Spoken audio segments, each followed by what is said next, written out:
Assalamualaikum warahmatullahi wabarakatuh. Perkenalkan, kami dari kelompok 7 KKL Jakarta akan menampilkan presentasi laporan kami mengenai judul Penerapan Dukcapil Go Digital dalam upaya mendukung pemerintahan berbasis elektronik e-government.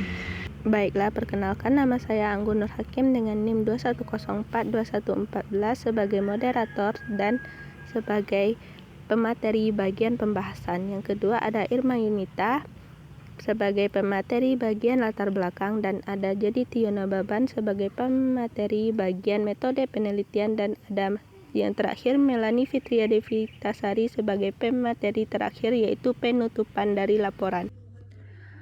Assalamualaikum warahmatullahi wabarakatuh. Perkenalkan, nama saya Irma Yunita dengan NIM 21042037 dari jurusan Ilmu Administrasi Negara. Baiklah, di sini saya akan menyampaikan latar belakang. Indonesia merupakan negara padat penduduk yang jumlahnya terbesar di Asia Tenggara serta menduduki urutan keempat dunia.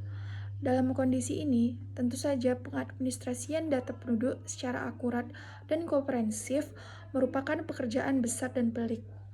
Arsip data kependudukan yang valid menjadi tantangan krusial karena menjadi salah satu indikator kemajuan bangsa.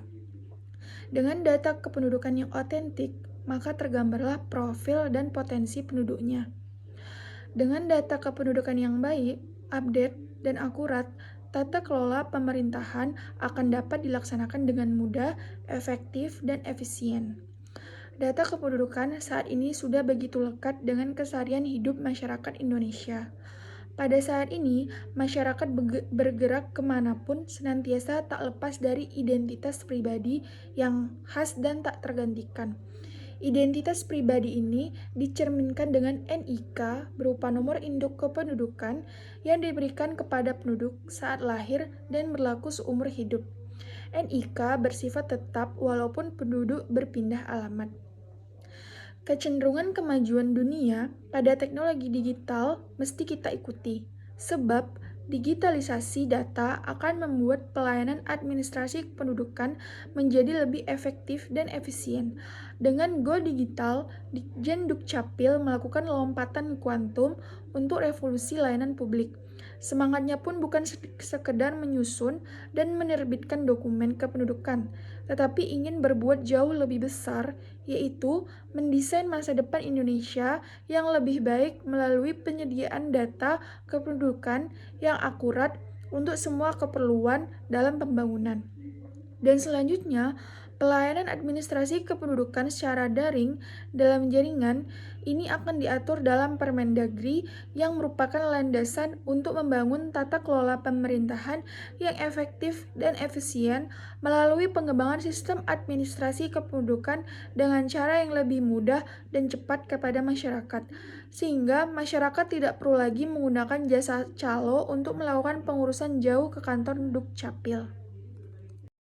Konsep Dukcapil Go Digital. Dukcapil Go Digital ini adalah sebuah program yang dicanangkan oleh Dukcapil untuk meningkatkan efisiensi dan tentunya transparansi dalam layanan kependudukan yang tujuannya untuk mempermudah proses pengurusan administrasi kependudukan bagi masyarakat.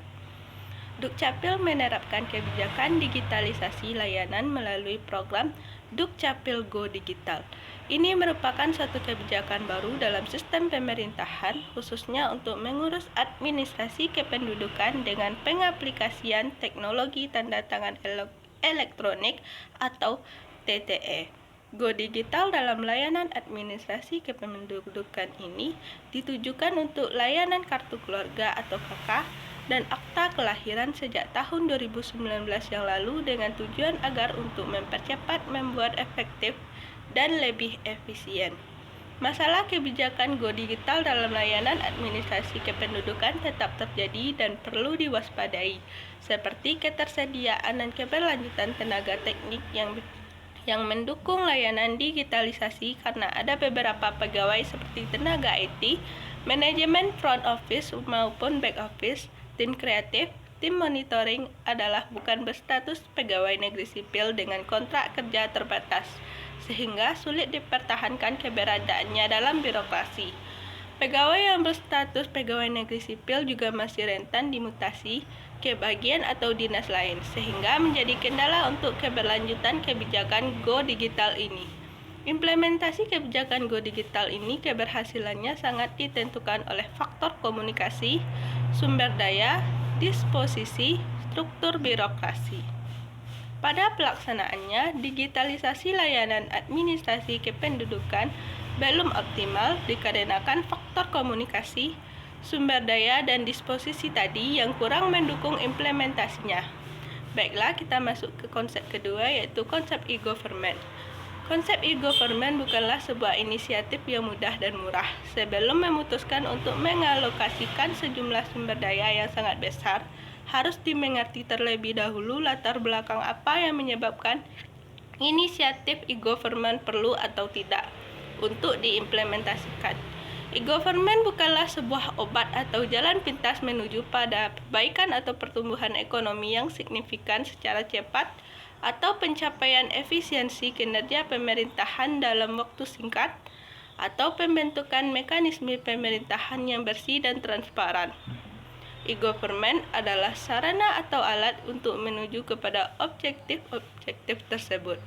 E-government tidaklah dapat dibangun dan diterapkan hanya dengan sekedar menyusun peraturan atau kebijakan dari pemerintah atau pimpinan negara semata, namun memerlukan proses kerja keras yang diawali dengan perubahan paradigma yang bermuara pada perekayasaan ulang proses atau bisnis proses yang terjadi di pemerintahan sebuah negara.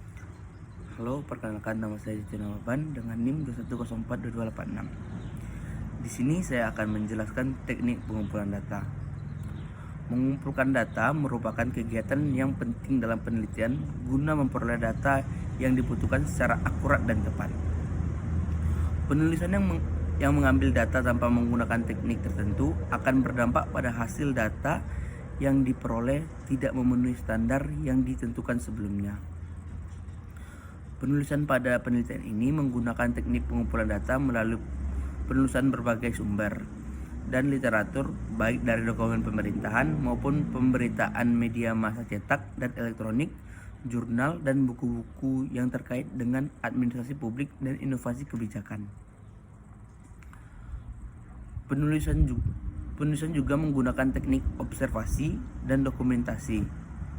Observasi adalah pengamatan langsung pada sebuah objek di lingkungan yang masih berlangsung atau dalam tahap kajian menggunakan panca indera. Baiklah, saya Melani Fitri Besari dengan Universitas Kelas 4 2294. Saya akan menyimpulkan hasil dari kelompok 7. Yang pertama yaitu yang untuk mewujudkan penerapan program perlu adanya usaha bersama dari berbagai elemen yang terlibat.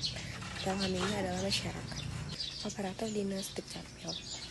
Dukcapil digital ini bisa dikatakan belum efektif dalam upaya mendukung pemerintah berbasis elektronik karena masyarakat masih awam dengan teknologi, terdapat kendala-kendala. Yang kedua, faktor-faktor yang mempengaruhi penerapan inovasi Dukcapil digital ini dari segi sumber daya manusia yang bertugas dalam pengoperasiannya sudah cukup baik. Namun masyarakat sendiri masih terkendala rendahnya literasi digital serta kendala jaringan internet yang masih kurang memadai. Sekian, terima kasih. Itulah presentasi laporan KKL kami dari kelompok 7 KKL Jakarta. Jika ada kesalahan kami mohon maaf. Kami sudahi dengan Assalamualaikum warahmatullahi wabarakatuh.